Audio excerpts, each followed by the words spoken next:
এই মুহূর্তে এরা ভালো পদ্ধতির কথা যদি কেউ পিআরের কথা বললেই আমরা তো বলতেছি যে নির্বাচন ঘোষিত সময়ের মধ্যে নির্বাচন হোক, নির্বাচন বানচালের কোনো কথা তো এখানে আসে নাই, এবং নির্বাচনকে পিছায়া নেওয়ার বা বানচাল করা বা নির্বাচন করা হবে না এই ধরনের বক্তব্য কিন্তু এখন এই যে যারা এই কয়টা দাবি নিয়ে মাঠে আছে এরা কিন্তু কেউ বলে নাই।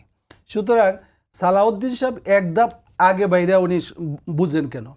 এই ওনারা তো বড় দল, একটু সহ্য টহ্য করে বুঝবেন।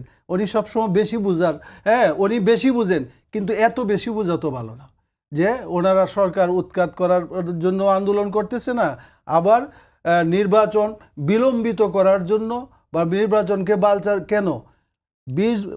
15 থেকে 17 বছর 18 বছর হয়ে গেছে এই দেশে একটা নির্বাচন হয় না। নির্বাচন যেই কয়টা হয়েছে এটা তো আমরা নির্বাচন বলতে পারি না।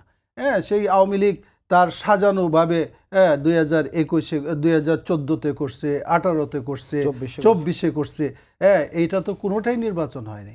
তো এখন যে এই দলগুলা বিএনপি সহ সকল দলেই কিন্তু এই দেশে তারা নির্বাচনে অংশগ্রহণ কোনো সময় করছে, কোনো সময় করে নাই। কাশিম সাহেব, আমি আপনার কাছে আপনার বক্তব্যটা আমি পরিষ্কার, আমি আরেকটু বেশি আমি কথাটা শেষ করি। আচ্ছা বলেন, আপনি কি বলবেন? জি বলেন। হ্যাঁ, সেটা হচ্ছে যে আপনি সালাউদ্দিন আহমেদকে যেটা বলছেন যে উনি বেশি বুঝেছেন, বা ঠিক আছে আপনি তার বিএনপিকে বলতেই পারেন, সেটা উনি হয়তো একটু আগে এসে কথাটা বলছেন যে দেশ অস্থিতিশীল হবে, কিন্তু বিভিন্ন দেশের রাষ্ট্রেও তো ওনার উদাহরণ দিচ্ছে, যুক্তি দেখেছেন যে বিভিন্ন দেশে 10 বছরে 14 বার সরকার ক্ষমতা পরিবর্তন হয়েছে, দেশে স্থিতিশীলতা ফিরে এসেছে। নেপালও একটা উদাহরণ হতে পারে। সেখানে কি বাংলাদেশের প্রেক্ষাপটে সম্ভব? উদাহরণটা কিন্তু অল্প, সব দেশেই কিন্তু এরকম হয় নাই, তাই না? হইতে পারে না, যেখানে বাংলাদেশের কালচারে একটা নির্বাচন, সুষ্ঠু নির্বাচন হওয়াটাই অনিশ্চয়তার মধ্যে থাকে।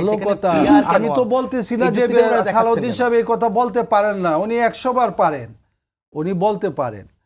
এখন এই যে মনে করেন বক্তব্য তো বিভিন্ন ধরনের, উনি এর আগে উনি বক্তব্য দিচ্ছেন যে মানুষ, বাংলাদেশের মানুষ বুঝে না, পিয়ার খায় না মাথায় দেয়, এটা তো বলছে উনি।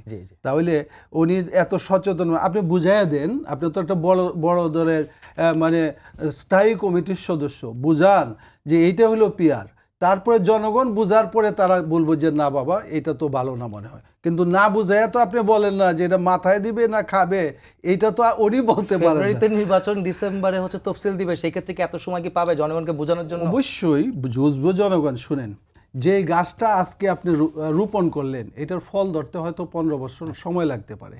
হ্যাঁ, পিয়ার এক সময় বাংলাদেশে পিয়ার হতেও পারে, কিন্তু যে কোনো এক জিনিস করার সময় কিন্তু অনেকেই বাধা দেয়।